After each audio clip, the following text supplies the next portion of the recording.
28 जून 1914 Austro Hungarian empire के Prince अपनी बीवी के साथ बोस्निया के विजिट पर थे। वो अपनी गाड़ी में रोड से गुजरते गुजरते लोगों को हाथ हिलाते जा रहे थे कि एक मुकाम पर उनके ड्राइवर ने गाड़ी को गलत गली में मोड़ दिया। हालांकि ये टर्न गलती से लिया गया था, लेकिन किसको मालूम था कि महज गलत गली में आने का अंजाम दुनिया को वर्ल्ड वार 1 की सूरत में देखना पड़ेगा, जिसमें 4 करोड़ लोगों की मौत और अरबों डॉलर्स का नुकसान हुआ। जी तो आइए जानते हैं कि सिर्फ एक गलत टर्न दुनिया को वर्ल्ड वार 1 में कैसे धकेल गया। Welcome to curious minds. दोस्तों, वर्ल्ड वार 1 से पहले यानी 1900s के शुरुआती सालों में दुनिया का नक्शा आज से बहुत मुख्तलिफ था। रशियन एम्पायर, ऑटोमन एम्पायर और ऑस्ट्रो हंगेरियन एम्पायर, इन जैसी बड़ी रियासतें मौजूद थीं। यहाँ सबसे इम्पोर्टेंट कंट्री थी बोस्निया एंड हर्ज़ेगोविना, जहाँ से इस सारे मसले की शुरुआत हुई। बोस्निया पर ऑस्ट्रो हंगेरियन एम्पायर ने 1908 में कब्जा करके उसके सारे मामलात को कंट्रोल करना शुरू कर दिया। बोस्निया में ज्यादातर स्लेविक लोग रहा करते थे, जबकि बोस्निया के हमसाया मुल्क सर्बिया में भी काफी स्लेविक लोग मौजूद थे। इसलिए दोनों मुल्कों के लोगों की एक दूसरे के साथ हमदर्दियां मौजूद थी। लेकिन सर्बिया ऑस्ट्रो हंगेरियन एम्पायर का हिस्सा नहीं था। अब इन दोनों मुल्कों के लोग थे तो एक ही, लेकिन इन दोनों पर अलग अलग रियासतें राज किया करती थी। ऑस्ट्रो हंगेरियन एम्पायर चाहती थी कि सर्बिया पर भी कब्जा करके इसको अपने एम्पायर का हिस्सा बना लें। इससे बोस्निया समेत सर्बिया भी इनके कंट्रोल में आ जाएगा और यहाँ के लोगों में दूरियां भी खत्म हो जाएंगी। लेकिन यहाँ के लोग ऐसा नहीं चाहते थे। स्लेविक लोगों में ऑस्ट्रो हंगेरियन एम्पायर के इस प्लान को लेकर काफी गम और गुस्सा पाया जाने लगा। इनकी ख्वाहिश थी कि सर्बिया, बोस्निया एंड हर्ज़ेगोविना,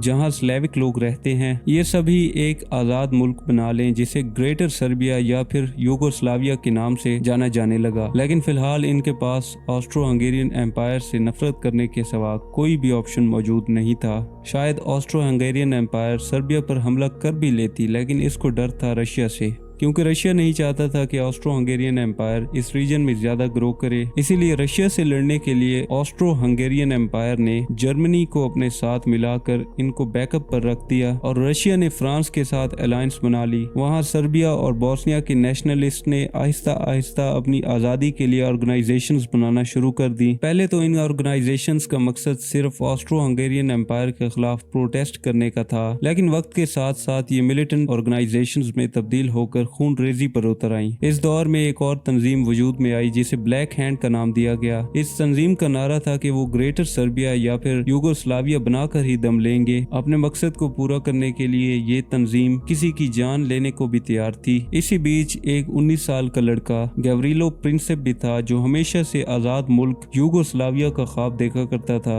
इसने भी ब्लैक हैंड ऑर्गेनाइजेशन को ज्वाइन कर लिया और अब वो लोग दिन रात काम करने लगे कि किसी तरह ऑस्ट्रो हंगेरियन एम्पायर से बदला लिया जाए और इनसे जान छुड़ाई जाए। उन्होंने कई मर्तबा ऑस्ट्रो हंगेरियन एम्पायर के ऑफिशियल्स पर हमले भी किए, लेकिन इनको किसी भी तरह एम्पायर से छुटकारा नहीं मिल रहा था। फास्ट फॉरवर्ड करके आते हैं 1914 में। इसी बीच इनको खबर मिली कि ऑस्ट्रो हंगेरियन एम्पायर का Prince arch Duke Franz Ferdinand Bosnia का विजिट करने वाला है। ऑस्ट्रो हंगेरियन एम्पायर का प्रिंस अपने एम्पायर का बादशाह बनने वाला था और सर्बिया पर कब्जा करने का सारा प्लान भी इसी का था। ब्लैक हैंड ऑर्गेनाइजेशंस के मेंबर्स को किसी भी सूरत इस प्रिंस को किंग बनने से रोकना था। ये खबर मिलते ही ब्लैक हैंड के मेंबर्स खुश हुए और इनके दिमाग में एक खतरनाक प्लान जन्म लेने लगा। सबसे पहले प्रिंस आर्च ड्यूक के विजिट वाले दिन इसके रूट का पता लगाया गया। मालूम पड़ा कि वो सिटी हॉल में एक नए म्यूजियम की इनॉग्रेशन करने वाले हैं। ब्लैक हैंड के मेंबर्स ने प्लान बनाया कि इनके 3 लोग डिफरेंट लोकेशंस पर लोगों के हुजूम में खड़े होंगे। प्रिंस की गाड़ी जिस मेंबर के सामने से भी गुजरेगी वो पहले ग्रेनेड फेंकेगा और फिर साइनाइड यानी जान लेने वाली दवाई खाकर पास मौजूद दरिया में कूद जाएगा। प्लान का मकसद ये था कि प्रिंस को मारने के बाद मारने वाला भी मर जाए। अगर साइनाइड पिल ने काम ना भी किया तो दरिया में कूदने के बाद तो इसकी मौत पक्की है। ऐसा इस वजह से किया जा रहा था क्योंकि ब्लैक हैंड एक सीक्रेट ऑर्गेनाइजेशन थी और वो ये नहीं चाहते थे कि किसी को इनका पता चले। जहाँ ब्लैक हैंड के मेंबर्स ये सारा प्लान बना रहे थे, वहीं गैवरिलो प्रिंसेप, जिस पे बचपन से ही आजादी का जुनून सवार था, वो प्रिंस को मारने के लिए अपना अलग प्लान बना रहा था। 28 जून 1914 ये वो दिन था जब इस प्लान को एग्जीक्यूट करना था, लेकिन प्लान बनाना हमेशा आसान होता है और इस पर अमल करना बहुत मुश्किल। ब्लैक हैंड की जानिब से भेजे गए लोगों को ऐसे काम का पहले कोई तजर्बा न था। जब प्रिंस और इसकी वाइफ का काफिला आवाम के सामने से गुजरा तो पहले नंबर वाला आदमी डर के मारे ग्रेनेड फेंक ही ना सका। जब गाड़ी दूसरे नंबर वाले आदमी के सामने से गुजरी तो वो भी कांपने लगा और जितनी देर वो सोच रहा था इतनी देर में गाड़ी गुजर गई। अब सारी जिम्मेदारी तीसरे आदमी पर थी।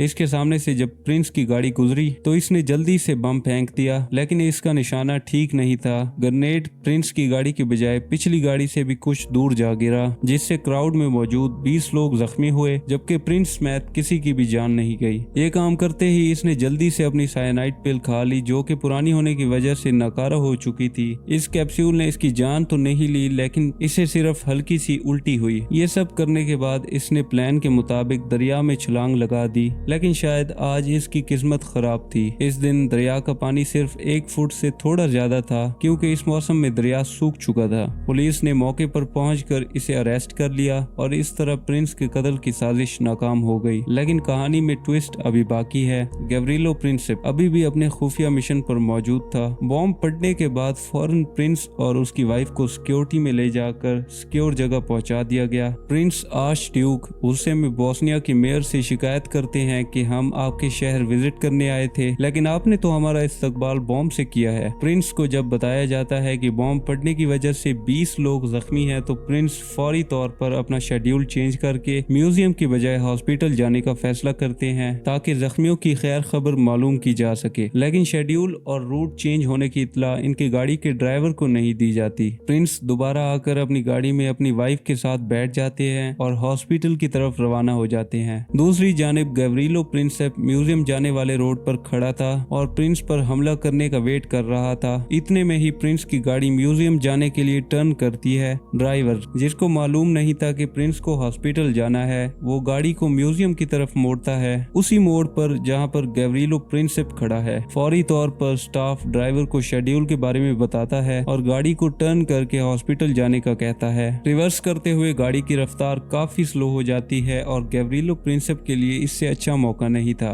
वो अपनी पिस्टल निकालता है और गाड़ी पर फायर कर देता है। Prince arch Duke Franz Ferdinand और इसकी वाइफ मौके पर ही मारे जाते हैं। जब प्रिंस की मौत की खबर ऑस्ट्रो हंगेरियन एम्पायर के बादशाह तक पहुंचती है तो वो गुस्से में आकर सर्बिया पर हमला कर देता है। दूसरी जानिब रशिया, जो पहले से ही सर्बिया को सपोर्ट कर रहा था, उसने समझा कि शायद ऑस्ट्रो हंगेरियन एम्पायर सर्बिया पर कब्जा करना चाहता है, इसीलिए वो सर्बिया के बिहाफ पर ऑस्ट्रो हंगेरियन एम्पायर के खिलाफ खड़ा हो जाता है। इधर जर्मन एम्पायर ने भी पहले से ऑस्ट्रो हंगेरियन एम्पायर की सपोर्ट का ऐलान कर रखा था, वो भी रशिया के मुकाबले में आ जाती है। ये देखते हुए फ्रांस, जो पहले न्यूट्रल रहने का इरादा कर रहा था, वो भी रशिया के साथ मिलकर जर्मनी पर हमला कर देता है। ऑटोमन एम्पायर को कमजोर करने में फ्रांस और रशिया का बड़ा हाथ था, इसी वजह से वो जर्मनी की सपोर्ट में अपने हथियार निकाल लेते हैं। यूनाइटेड किंगडम, जिसने फ्रांस के साथ मिलकर मिडल ईस्ट में ऑटोमन एम्पायर को खत्म करने की साजिश की थी, वो फ्रांस के साथ मिल जाते हैं। देखते ही देखते इस जंग में जापान और यूएसए की एंट्री भी हो जाती है और एक गलत टर्न लेने की वजह से वर्ल्ड वार 1 का आगाज हो जाता है। कहा जाता है कि अगर उस दिन प्रिंस की गाड़ी ये रॉन्ग टर्न ना लेती तो शायद इसकी मौत नहीं होती और यूं वर्ल्ड वार 1 शुरू होने का मौका ही नहीं मिल पाता। सिर्फ एक जान जाने की वजह से वर्ल्ड वार 1 में 4 करोड़ लोग मारे गए और जंग की वजह से जो मिलिट्री एक मुल्क से दूसरे मुल्क में ट्रांसफर हुई हैं, उसकी वजह से जानलेवा स्पेनिश फ्लू भी पूरी दुनिया में फैल गया, जो 5 करोड़ से ज्यादा जाने ले उड़ा। इस सब के अलावा जो पूरी दुनिया को इकोनॉमिक इश्यूज का सामना करना पड़ा और जो फाइनेंशियल लॉस हुआ, इसका अंदाजा लगाना भी काफी मुश्किल है। वैसे आपको एक फन फैक्ट बताता चलूं कि वर्ल्ड वार 1 का सीज फायर 11 नवंबर 1918 को साइन किया गया था, यानी 11/11/18 को, और प्रिंस आर्च ड्यूक की गाड़ी का नंबर भी 11/11/18 ही था। क्या वाकई ये कोई कोइंसिडेंस है या इसके पीछे भी कोई बहुत बड़ी साजिश है? मुझे कमेंट सेक्शन में जरूर बताइएगा। आज की वीडियो देखने के लिए बहुत बहुत शुक्रिया। अगर आपको ये वीडियो पसंद आई तो काइंडली मेरे चैनल को सब्सक्राइब करें और इस वीडियो को लाइक करें। बहुत शुक्रिया।